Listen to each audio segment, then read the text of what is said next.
বন্ধুরা, Shamim with village ফুডে তোমাদের সবাইকে স্বাগত জানাই। তোমাদের আজকে একটা নতুন ভিডিও নিয়ে চলে এসেছি। তোমাদের আজকে রান্না করে দেখাবো আমি ঘরে থাকা উপকরণ দিয়ে একটা মিষ্টি খাবার।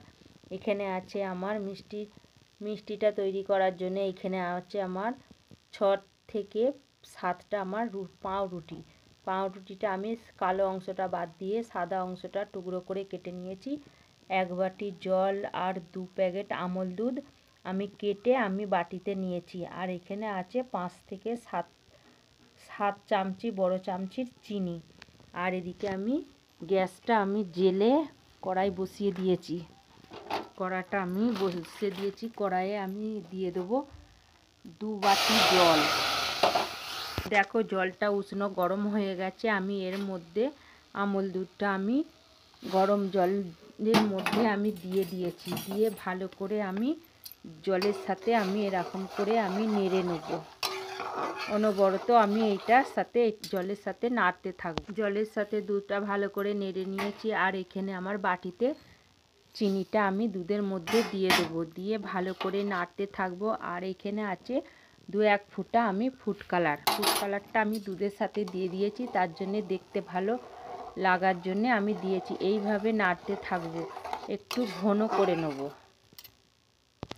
দেখো বন্ধুরা, এইভাবে দুধ আর চিনি ফুড কালার এইভাবে অনবরত নাড়তে থাকবো। নেড়ে নেড়ে এটা একটু ঘন করে নেব।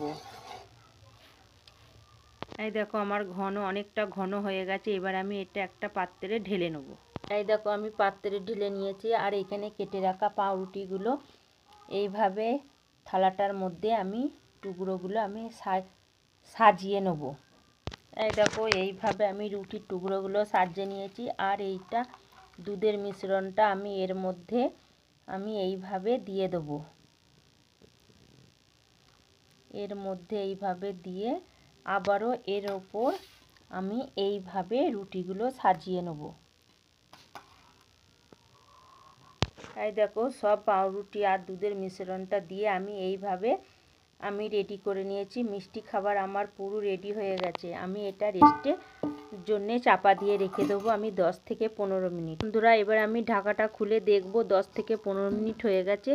এই দেখো আমার মিষ্টিগুলো কতটা নরম আর কতটা ফুলেছে। এইভাবে বন্ধুরা এইভাবে বাড়িতে বানিয়ে খেয়ে দেখবে কেমন হয়েছে, কমেন্ট করে জানাবে।